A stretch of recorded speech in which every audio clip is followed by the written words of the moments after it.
Hey there and welcome back to Rimworld. My name is Pete and today we complete the grand finale of our adventure in the Cold Bog with the Cult of Jingz.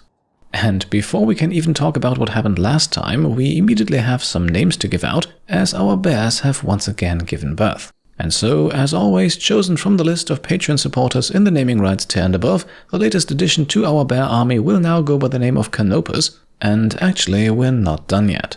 Named after patron David Morton, the carrier dryad hauling the triple rocket launcher here will now go by the name of David, and with Specs being in a coma from time to time, our medicine maker dryads also come and go, so we once again have two new ones, the first named Orin after patron Orin Teichmann, the other one Shivera.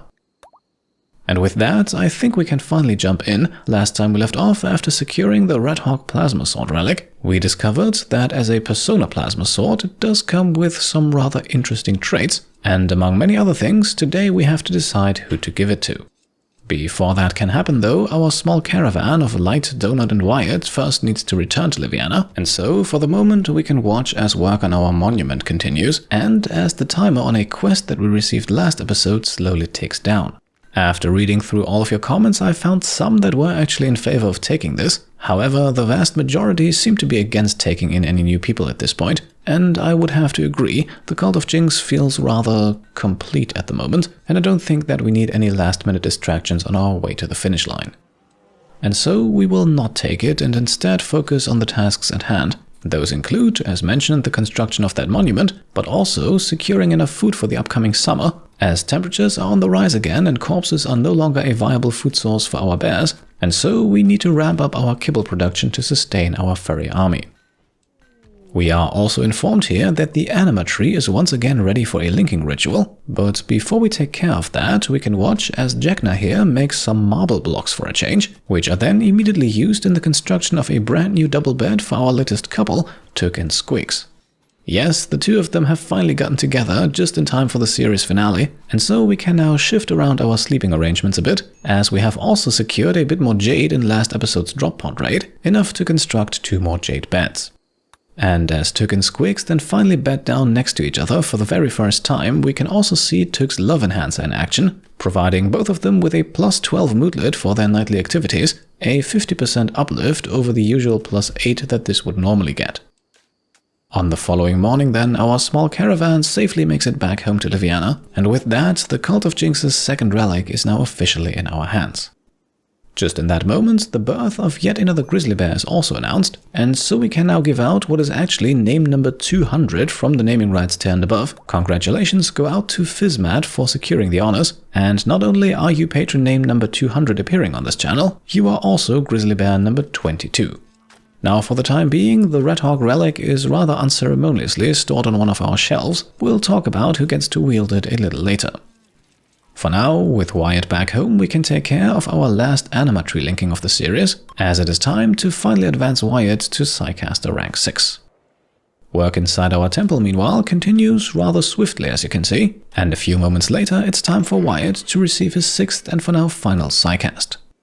The choice of Psycasts mod then allows us to select from Manhunter Pulse, Skip Shield and Heavy Psychic Slug, and with Wyatt being a melee-focused character, I think Skip Shield is the way to go here. Not only do we not have this on any other colonist, but it can actually change the way we approach fights quite dramatically, as this shield blocks all incoming as well as outgoing gunfire.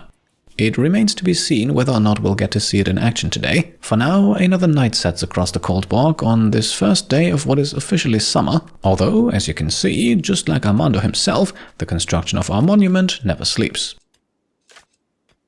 During his night shift, he also manages to increase his construction skill to level 14, so making things, that is still very much Armando's strong suit. In the very early morning hours then, Hunter Chutney shoots down a polar bear. Keep in mind that the Cult of Jingz makes a very clear difference between grizzly bears and polar bears, even though, at least in terms of the meat the two produce, the game still does not. So this one here will need to be turned into kibble. Our colonists would get a hefty mood penalty for eating it themselves, so they will stick to buffalo and yak meat, hunted from the wild of course, not taken from our own livestock.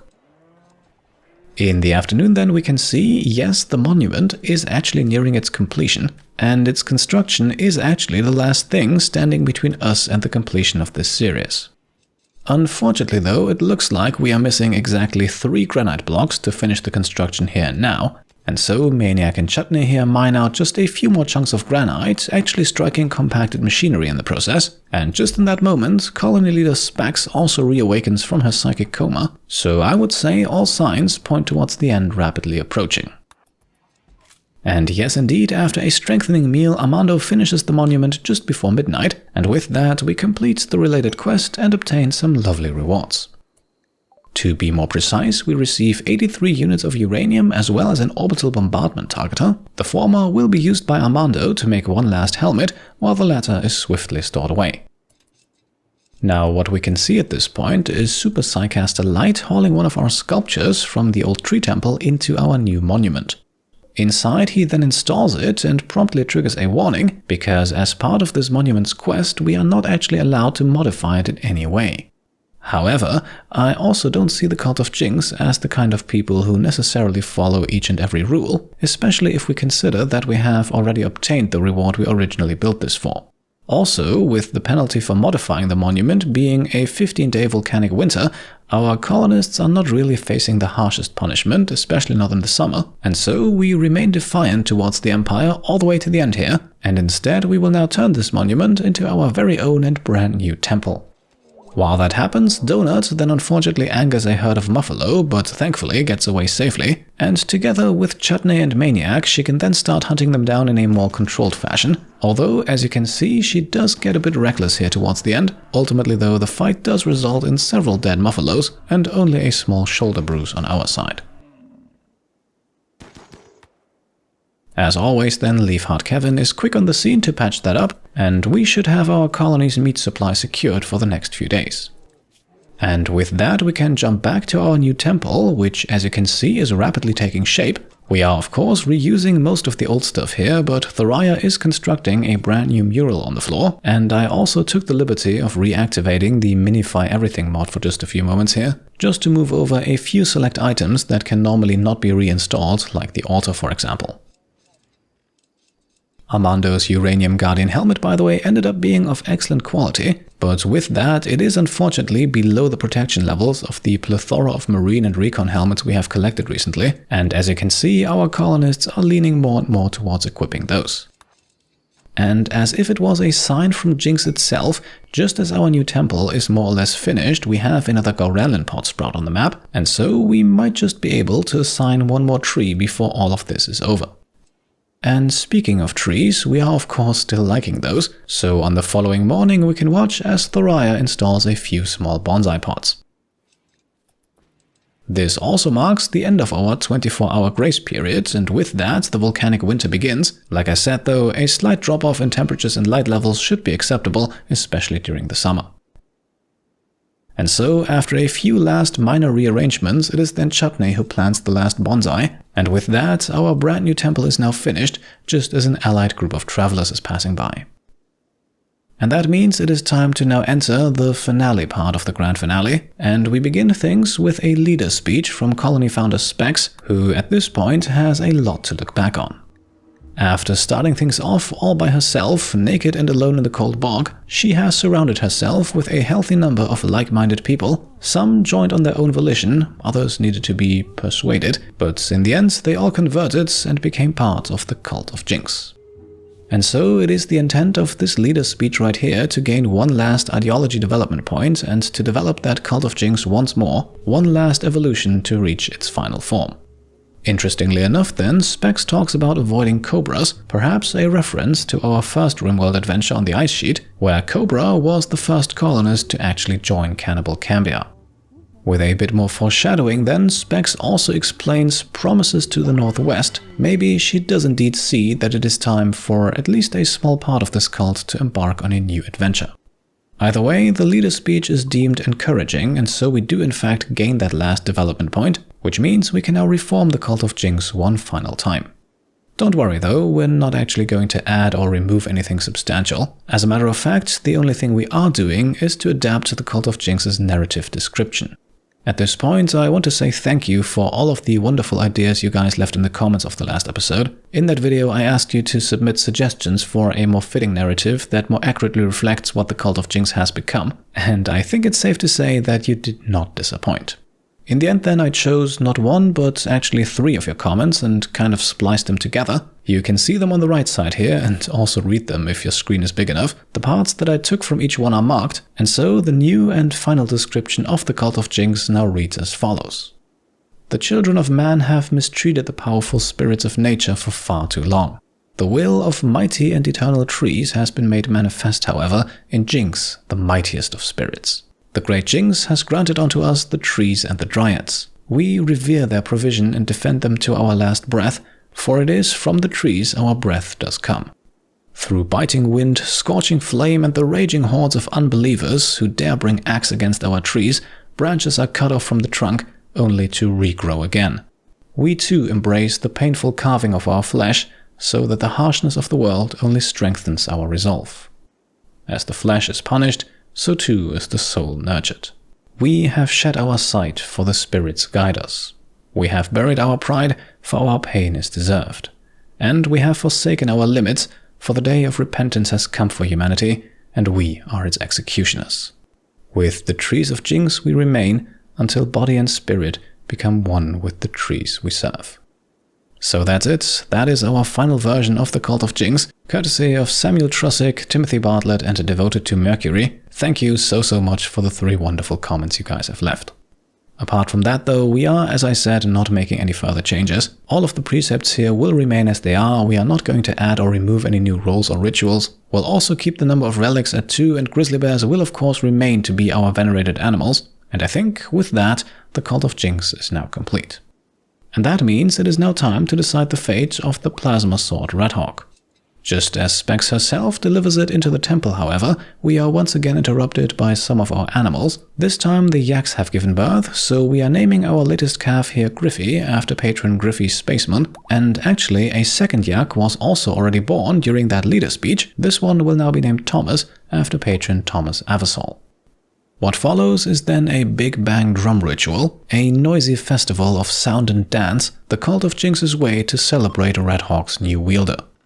And well, on this topic too I have read your comments, and I saw that a lot of you were in favor of giving the sword to Light. And you are of course right, as our resident Psycaster he would undoubtedly benefit from the Psychic Sensitizer trait of the sword, and yes, putting a sword with the Kill Sorrow trait in the hands of someone who never actually fights himself would definitely be the optimal choice in terms of gameplay mechanics, as it would basically negate all negatives and reap the benefits of all positive features of this weapon. However, I honestly don't really think that this would be a very fitting choice for the Cult of Jingz. After all, what would our colonists think of themselves after hunting for months, maybe even years for this mysterious weapon, only for it to end up in the hands of someone who never actually fights with it? No, I think the Cult of Jingz very much desires this weapon to be used, even if it does come with a cost. Coincidentally, this is actually very much in line with the pain is virtue meme, because every time this weapon causes pain, its wielder also suffers a tiny little bit. And so we are giving it to the one person who I think was destined to wield it from the beginning. I am of course talking about our tough brawler Wyatt. And so, with an unforgettable big bang coming to an end and with everyone gaining a plus 16 mood bonus, Wyatt can now step up, surrounded by his peers, and permanently bond with this Persona Plasmasword, making Redhawk, who coincidentally was our healer in the Extreme Desert series, a permanent part of him. And so yes, Wyatt now wields a weapon with a melee DPS of 18.3. Just as a comparison, the Thrombohorn sits at about 9.5. That's not to mention that as a level 6 Psycaster himself, Wyatt does of course also benefit from the Psychic Sensitizer trait, so all in all I think he now has the perfect weapon to finally start advancing that melee skill in the right direction. And with that, there is now only one thing left to do. With one final festival of trees, we will now say goodbye to Liviana, to the Cold Bog, and to the Cult of Jingz. One last time, our colonists now assemble to each construct their very own sky lantern, made of course out of what else but wood, and eventually slowly rising up out of the temple and illuminating the night sky.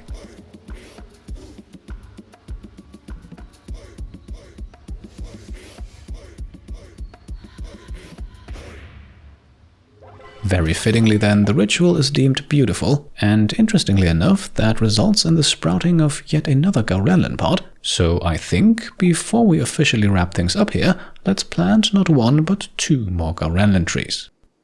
The 2 recipients will be Donut and Maniac. While in the colonist bar at the top of the screen, you might already see some people changing outfits. Like I said, we have plenty of marine and recon gear lying around, and I think I'd like to end this chapter with everyone putting on the best possible gear they can.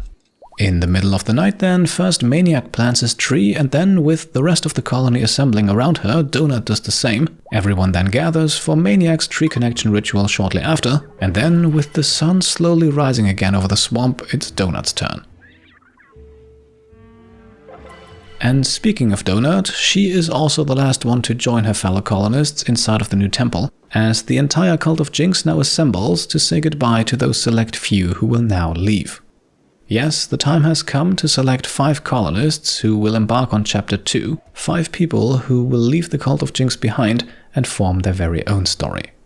And so I think it is time for the first of them to step forward here, and yes indeed, as many of you have probably guessed, it is Wyatt. Handpicked as a melee specialist, he now wields one of the Cult of Jingz's most valued possessions, and despite others living in the village for much longer than him, he was also fast-tracked as a powerful psycaster.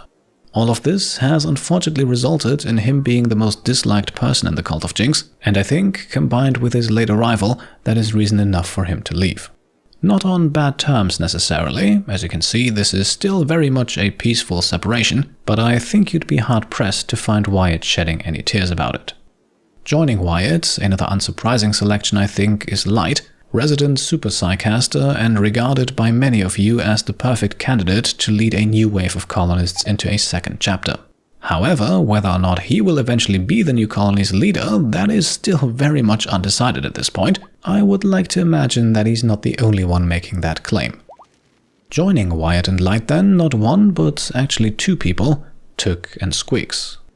With the 2 of them only recently getting together, I think there is more to their story that we have not yet fully explored, not to mention that a big part of the biotech expansion is making children, and well, there are worse candidates to test out that feature than the couple with the love enhancer. Still, this also means that the Cult of Jingz is losing its cook as well as its animal handler, so in the future they might have to train someone new to fill those roles. Finally then, the 5th and final person to leave, Kevin. Yes, this might be a bit unexpected as Kevin holds the role of Leafheart healer, but he is also a staunch misogynist, and that does not really strike me as a base for a continued long-term place in the village. Additionally, the fibrous mechanites that have plagued the colony for the last few episodes have passed, and I think a capable healer like Kevin would absolutely be in high demand in a new colony, so I think it makes some sense for him to seek a new home, one that, at least for now, only has a single woman in it. And so here they are, the 5 people who will now leave the Cult of Jingz and form the basis for Chapter 2. Before we let them go, however, I would quickly like to say a few words about the 10 people staying behind. First of all, obviously we need to talk about Specs. I think it's safe to say that Specs is the heart and soul of the Cult of Jingz, and simply put, to me she just feels too important to our little swamp village to ever leave. Her neuroquakes should keep Liviana safe in the future, as Specs continues to lead the Cult of Jingz, hopefully for many more years. And well, if Specs is the heart and soul of the Cult of Jingz, then Redini here can safely be considered its arms and legs. As Specs' right hand, Redini is the one in charge of actually exercising many of the cult's precepts and rituals. Without her, the Cult of Jingz most likely would not have this many members today, and so I think as long as Specs stays in the swamp, Redini will too. And I also think that as long as Redini stays, so will Armando. Redini's husband is without a doubt a master craftsman, and as a result he might be eager to discover new and powerful technologies. However, at his core, Armando is a kind soul, and I simply could not imagine him leaving his wife in search of new adventures. Let us then talk about Maniac, the big brute who has fought side by side with Specs since the early days, and someone who played a vital role in ensuring the Cult of Jingz's survival during those first few episodes. Because of that, I think Maniac has a good amount of respect and loyalty towards the cult and towards Specs in particular, not to mention that he is already 77 years old and might simply want to settle down at this point. His wife Thoraya, then also one of the earliest members of the Cult of Jingz, although she did not join as willingly. She's a nudist, by the way, although that side of her has been suppressed for years now, and still it somehow feels like she has made her peace living in the village. I can't really point my finger at it, but Thoraya just feels right in the swamp, and so she stays together with her husband. Another person who stays is our plant specialist Coco, potentially the truest embodiment of the tree connection meme in the entire colony. As a result, it just feels like she would never be able to fully live up to her potential anywhere else but here, where she can take care of all of those little dryads that have become so important in keeping the colony alive. What about Donut then? Nimble and tough and with a passion for melee fighting, our hunter was quickly overshadowed when Wyatt arrived, but now that he is leaving, I think she would be eager to reassume her role as the Cult of Jingz's resident melee specialist. And who knows, in a village dominated primarily by women, perhaps that special someone for her comes along at some point too. Speaking of a special someone, let's quickly also talk about our first Super Psycaster, Freya. She too was quickly overshadowed once Light arrived, but let's not forget she was the first to willingly let herself get blinded, and I think it is that loyalty, as well as the departure of Spotlight Thief Light, that will make her stay around. As the oldest member of the Cult of Jingz then, resident artist Jekna has literally left her mark all over the village. With all of her sculptures, she actually plays a huge role in expressing the beliefs of the Cult of Jingz, and plagued by back problems, I think it's safe to say that the 79-year-old Jekna will retire here. Last but not least, we have Chutney. With his aptitude for combat, plants and animals, the hard-working warrior Chutney fits right into the Cult of Jingz. However, there is one thing about him that we haven't really talked about at all yet, and that is the fact that Chutney is actually married to the faction leader of our allies. Yes, that very same faction that we are about to receive the first Arconexus map from. And since we are technically selling the village to them, this might be a convenient way for Chutney to reunite with his wife, definitely reason enough to stay behind. And so it is now time. Thanks to the remains of last episode's raid, our colony wealth still sits slightly above 200,000 silver, so we can now exchange the village of Liviana for the first piece of the Arconexus map. The game then prompts us to select the 5 colonists who will embark on the next chapter of our journey, and we'll have to see what the future holds in store for Kevin, Light, Squix, Took and Wyatt. Now we can also bring up to 5 animals with us, and since our primary animal handler is part of the 5, I think we'll take some bears. Even after their departure, the Cult of Jingz will still have plenty of them, and this allows Squix to take with her some of her bonded animals. Finally then, from the list of relics, we will of course bring with us the Redhawk plasmasword, and we can also bring up to 5 additional items here. And don't worry, the equipment everyone is carrying will not need to be selected, so instead we can afford to bring some medicine, a pair of Doomsday rocket launchers, just as emergency options, a good quality sniper rifle should the need for some extra long-range firefighting arise, and a small amount of silver just to get us started. And that's it. The following screen then warns us that past this point there is no going back. And well, since up next we would select the place in the world where our second chapter begins, let us instead just fade out at this point and keep that one a surprise. So our Rimworld adventures will continue, perhaps not right away next week, but I think there are plenty more stories that we can tell, especially once we start mixing in the biotech expansion. At this point then, I'd like to say thank you for your continued support for the series. I know that there was a time where uploads for it were rather sporadic, and to be honest, I can't promise that such a time won't repeat itself. However, from start to finish, it always felt like the Cult of Jingz was something that we created together, and I wholeheartedly thank you for that. For today then, let's make the cut and wrap up Rimworld series number 3 on the channel, but perhaps it's more of a 3A, because as I've said, our adventure is not over just yet. So join me next time when chapter 2 kicks off. Again, I can't exactly tell you when that's going to be. There is quite a bit of stuff, especially with the biotech expansion, that I would like to test out first, but I can promise you this, Rimworld will continue. And with that, I think it's time for the outro. Let us once again listen to The Cult of Jingz by Joe Chappell, who alongside Eric Murray definitely deserves a big thank you as well. Your musical contributions have definitely enhanced the series by quite a bit. So then, I guess stay tuned for the next time, but for today this is it. I very much hope that you enjoyed this last episode and the entire series as a whole, and if you did, then I would be very happy if you could leave a thumbs up.